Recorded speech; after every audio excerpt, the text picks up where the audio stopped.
Saudara-saudara kaum muslimin yang dirahmati Allah sekalian, diminta saudara-saudara berhenti daripada berkata-kata tatkala khatib sedang berkhutbah. Karena menurut tujuan hadis Rasulullah SAW yang telah diriwayatkan oleh Abu Hurairah radhiyallahu anhu bermaksud, barang siapa berkata-kata tatkala khatib sedang berkhutbah, walaupun memperingatkan sahabat dengan perkataan diam sahaja sekalipun, niscaya luputlah pahala sembahyang fardu Jumatnya. Maka dari itu hendaklah diam, mendengar dengan doa, semoga beroleh keberkatan di dunia dan di akhirat insyaallah.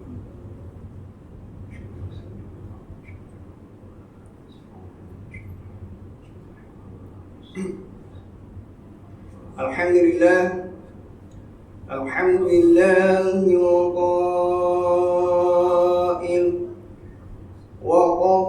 rabbuka alla ta'budu illa iyyahu wa bil walidayni ihsana imma yablughanna 'indaka al-kibara ahaduhuma aw kilahuma fala taqulhuma uffin wa la tanharhuma wa qul lahuma qawlan karima.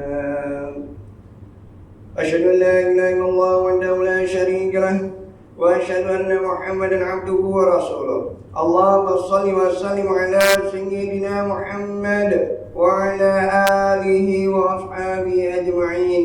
Amma ba'd, fa ya ibadallah, ittaqullah, usikum wa iyaya billahi wa qurbanal muttaqun. Qala Allah ta'ala fi kitabil aziz, ya ayyuhalladzina amanu athi'u Allah wa athi'u rasula wa ulil amri minkum. فإن تنازعتم في شيء فردوه إلى الله والرسول إن كنتم تؤمنون بالله واليوم الآخر ذلك خير وأحسن تأويلا. Surah An-Nisa ayat 59 yang bermaksud, wahai orang yang beriman, taatlah kamu kepada Allah dan taatlah kamu kepada Rasulullah dan kepada ulil amri, yaitu orang yang berkuasa daripada kalangan kamu. Kemudian jika kamu berbantah-bantah yakni berselisihan dalam sesuatu perkara, maka hendaklah kamu mengembalikannya kepada kita Allah, yaitu Al-Quran dan Al-Sunnah Rasulnya, jika kamu benar-benar beriman kepada Allah dan hari akhirat. Yang demikian adalah lebih baik bagi kamu dan lebih elok pula kesudahnya. Sidang umat yang dirahmati Allah sekalian, marilah kita meningkatkan ketakwaan kepada Allah Subhanahu wa taala dengan bersungguh-sungguh melaksanakan segala perintahnya dan meninggalkan segala larangannya. Mudah-mudahan kita mendapat rahmat dan keberkatan hidup di dunia dan di akhirat. Khutbah pada kali ini akan menguraikan tajuk jalan memperoleh redha kedua ibu bapa. Sidang umat yang dirahmati Allah sekalian, air mata yang tumpah ke pipi kedua ibu bapa itu barangkali boleh membawa kepada dua makna. Sama ada ianya air mata kegembiraan apabila senang melihat anaknya, atau ianya adalah air mata kesedihan apabila melihat tingkah laku anaknya. Begitulah perihal tindakan kita sebagai seorang anak. Ada kalanya kita ini bersalah karena membiarkan ibu bapa kita merasa sedih dengan perbuatan kita. Agama Islam adalah satu agama yang amat mementingkan adab seorang anak terhadap kedua ibu bapanya. Memuliakan kedua ibu bapa bukanlah hanya dengan cara memberi kesenangan harta yang berlimpah ruah, akan tetapi memuliakan kedua ibu bapa itu adalah dengan melakukan kebaikan kepadanya. Firman Allah Subhanahu wa taala dalam surah Al-Isra ayat 23 yang telah dibacakan pada awal khutbah tadi yang bermaksud, dan Tuhanmu telah perintahkan supaya engkau tidak menyembah melainkan kepadanya semata-mata, dan hendaklah engkau berbuat baik kepada ibu bapa. Jika salah seorang dari keduanya atau kedua-duanya sekali sampai kepada umur tua dalam jagaan dan peliharaanmu, maka janganlah engkau berkata kepada mereka yakni sebarang perkataan kasar sekalipun perkataan dan janganlah engkau menengking menyergah mereka. Tetapi katakanlah kepada mereka perkataan yang mulia, yakni yang bersopan santun. Ma'asyiral muslimin rahimakumullah. Sesungguhnya kunci utama bagi seorang itu untuk memperoleh surga ialah dengan mendapat keridhaan daripada Allah Subhanahu wa taala. Akan tetapi, sadarkah kita bahwa antara jalan untuk mendapat keridhaan Allah Subhanahu wa taala itu adalah dengan mendapatkan keridhaan daripada kedua ibu bapa. Perkara inilah yang sering dilupakan oleh insan yang bergelar anak. Hal ini selaras dengan hadis yang diriwayatkan oleh Al-Imam At-Tirmidzi daripada Abdullah bin Amr bin Al-As radhiyallahu anhu bahwasanya Rasulullah sallallahu alaihi wasallam bersabda yang bermaksud keridhaan Allah itu terletak pada keridhaan kedua ibu bapa dan murka Allah itu terletak pada murka kedua ibu bapa. Sidang umat yang dirahmati Allah sekalian, jika hari ini kita menjadi seorang yang hebat dan berjaya, pastinya ia adalah karena doa dan pengorbanan kedua ibu bapa. Mereka adalah merupakan insan yang wajib kita hormati dan taati. Mereka telah berkorban segala-galanya untuk keluarga dan anak-anak.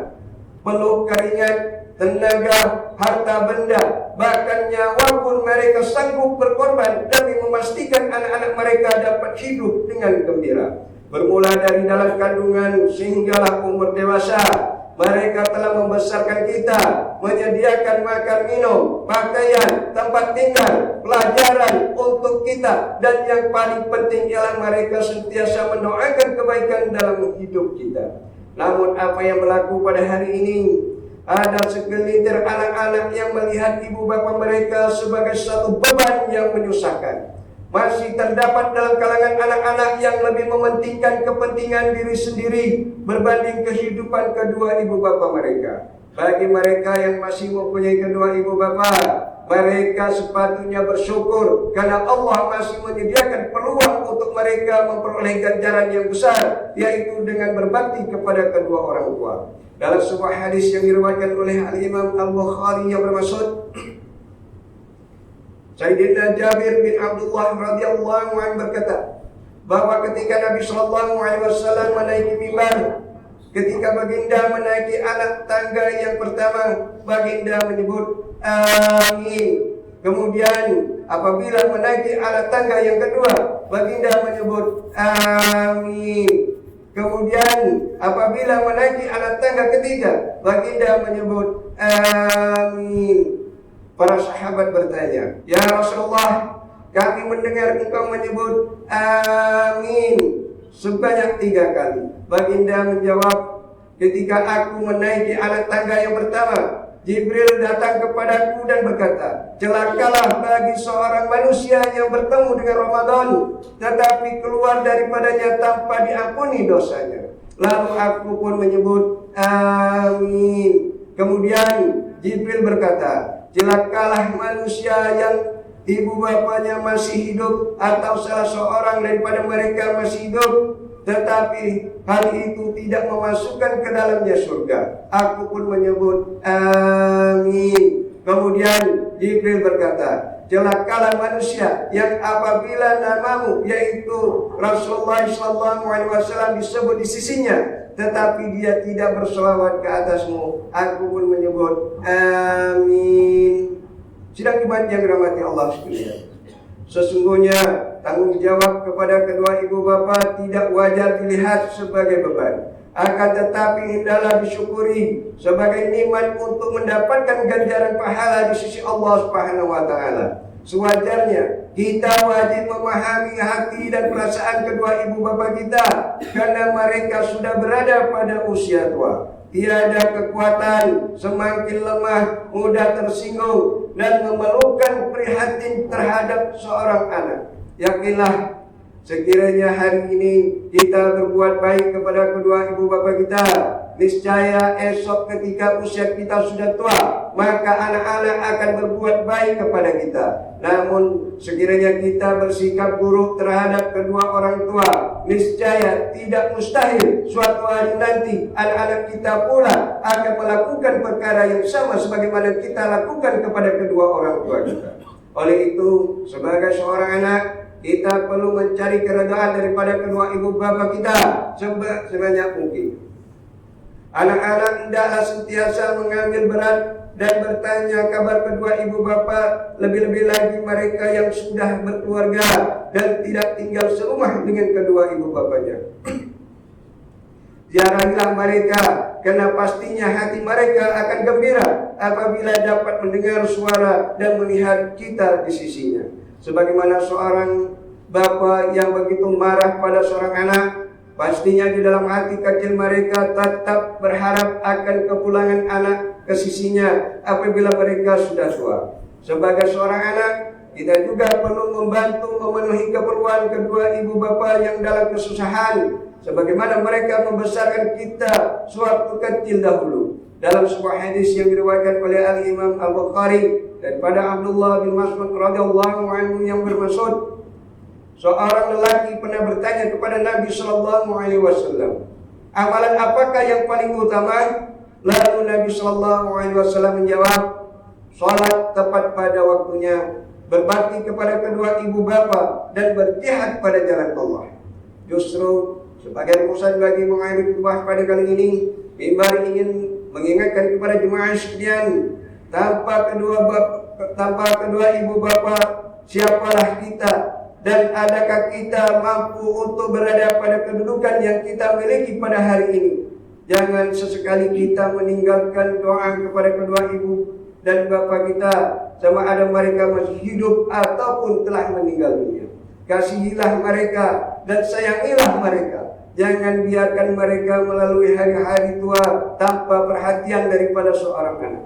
Semoga Allah Subhanahu wa taala merahmati, mengasihi dan meridai kedua ibu bapa kita di dunia dan di akhirat. Firman Allah Subhanahu wa taala dalam surah Al-Isra ayat 24, A'udzu billahi minasyaitonir rajim. Waqfid lahuma janahal dhulli minir rahmati wa qur rabbirhamhuma kama rabbayani shaghira. Yang bermaksud, dan hendaklah engkau merendah, menghinakan diri kepada keduanya karena belas kasihan dan kasih sayangmu, dan doakanlah yakni untuk mereka dengan berkata, wahai Tuhanku, cucurkanlah rahmat kepada mereka berdua sebagaimana mereka telah mencurahkan kasih sayangnya, memelihara dan mendidikku semasa kecil. Barakallahu wa lakum bil Qur'anil azim wa nafa'ani wa iyyakum bima fihi minal ayati wa dzikril hakim wa taqabbal minni wa minkum tilawatan innahu was-sami'ul 'alim. Aqulu qawli hadza wa astaghfirullahal 'azim li wa lakum wa li sa'iril muslimina wal muslimat wal mu'minina wal mu'minat fastaghfiruhu ya mawlal mustaghfirin wa ya najatat taibin. آمين.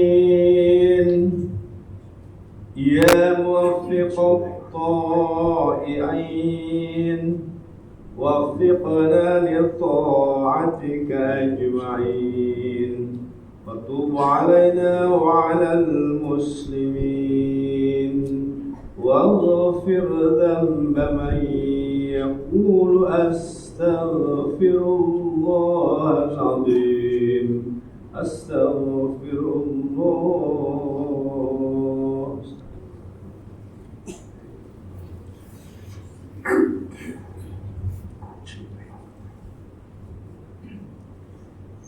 Alhamdulillah hamdan katsiran kama amar. Asyhadu an la ilaha illallah wahdahu la syarika lah, iqraran bi rububiyyatihi wa irghaman liman jahada bihi wa kafar. Wa asyhadu anna sayyidana Muhammadan sayyidul bashar. Sallallahu alaihi wa ala sayyidina Muhammad wa ala alihi wa sahbihi wa tafsilan ainun bin nazari wa dhalam bi khabar.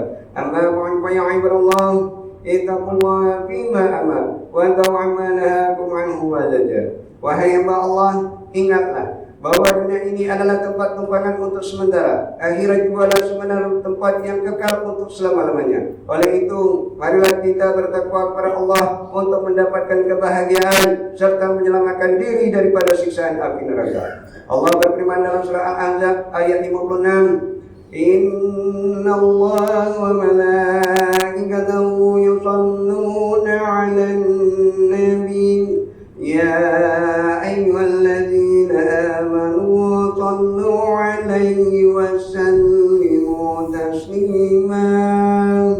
Yang bermaksud, sesungguhnya Allah dan malaikatnya berselawat, yang memberi segala penghormatan dan kebaikan kepada Nabi Muhammad sallallahu alaihi wasallam. Wahai orang yang beriman, berselawatlah kamu kepadanya serta ucapkanlah salam sejahtera dengan penghormatan yang sepenuhnya. Allahumma shalli wa sallim ala sayyidina Muhammad wa ala ali sayyidina wa maulana Muhammad. Marilah kita bermohon kepada Allah Subhanahu wa taala, semoga Allah meridai khalifah-khalifah Rasulullah sallallahu alaihi wasallam, yaitu Sayyidina Abu Bakar As-Siddiq radhiyallahu anhu, Sayyidina Umar bin Khattab radhiyallahu anhu, Sayyidina Utsman bin Affan radhiyallahu anhu, dan Sayyidina Ali bin Abi Thalib radhiyallahu anhu, dan sahabat-sahabat baginda yang sama-sama berjuang menegakkan agama Allah yang maha suci ini radhiyallahu anhu. Seterusnya kepada bapak saudara junjungan kita Sayyidina Hamzah dan Sayyidina Abbas radhiyallahu anhuma, cucunda baginda Sayyidina Hasan dan Sayyidina Husain radhiyallahu anhuma, putri-putri baginda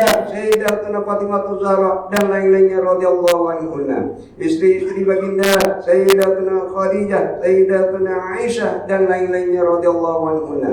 Kepada sekalian keluarga, sahabat-sahabat, pengikut-pengikut sahabat radhiyallahu anhum, dan yang menuruti mereka itu dari semasa ke semasa hingga hari kiamat. Allahumma muslimin wal muslimat wal mu'minin wal mu'minat al-ahya'i minhum wal amwat. Ya Allah, ampunkanlah sekalian kaum muslimin dan muslimat, mukminin dan mukminat, sama ada yang masih hidup ataupun yang telah meninggal dunia. Ya Allah, peliharakanlah akidah kami yang berlandaskan akidah Ahlussunnah wal Jamaah, aliran Al-Asy'ariyah dan Al-Maturidiyah. Ya Allah, pelihara, lindungi, jauhi dan selamatkanlah apalah kiranya diri kami ini, zuriat keturunan kami, keluarga kami, dan umat Islam keseluruhannya daripada apa jua bala dan bencana, wabak dan penyakit, segala mara bahaya, kesusahan dan keburukan. Ya Allah, kurniakan kemuliaan dan kesejahteraan kepada mereka yang berjihad dan menangkapkan hartanya ke jalan-Mu, seperti pembayar zakat, pewakaf dan seumpamanya. Ya Allah, kurniakanlah taufik dan hidayah, kekuatan, kesejahteraan dan pertolongan kepada ketua-ketua negara Islam dan raja-rajanya, khasnya kepada Abdul Haris Al-Syari'ati, Al-Sultan Ibrahim bin Al-Marhum Al-Sultan Iskandar, Sultan yang dipertuan bagi negeri dan jajahan takluk Johor Darul Tadi. Kepada Raja dari Sofia binti Almarhum Sultan Idris Shah Permaisuri Johor, kepada Tunku Ismail ibn Sultan Ibrahim Tunku Mahkota Johor, dan Puan Besar Khalidah binti Bustamam, paduka putra-putra dan putrinya, kerabat-kerabat diraja dan rakyat sekalian. Allahumma a'izzal Islam wal muslimin wa adlil kafarata wal mubtadi'in sayyi'ati wal musyrikin wa kulla man wa'anu wal din. Allahumma farihum al muslimin wa didainina 'anil madinin wa asim 'ala salmajuni wa ja'al hadzal balada aminan mutma'innan rahiyan wa sa'ira biladil muslimin. Amin ya rabbal alamin. Allahumma adkhilna wa zurriyatina wa usulana wa qur'ana al-jannata ma'abrar ya aziz ya ghaffar ya rabbal alamin. Rabbana hab lana min azwajina wa dhurriyyatina qurrata a'yunin waj'alna lil muttaqina imama. Rabbana ighfir lana wa liwalidayna alladhina sabaquna bil iman wa la taj'al fi qulubina ghillan lil ladzina amanu rabbana innaka ra'ufur rahim. Rabbana atina fid dunya hasanah wa fil akhirati hasanah wa qina adzaban nar. Walhamdulillahi rabbil alamin. Ibadallah, Inna Allah ya'muru bil 'adli wal ihsan wa ita'i dzil qurba wa yanha 'anil fahsya'i wal munkari wal baghi ya'idukum la'allakum tadhakkarun. Fadhkurullaha 'aliman yadhkurkum washkuru 'ala ni'amihi yazidkum wa lidhikrullahi akbar. Wallahu ya'lamu ma tasna'un.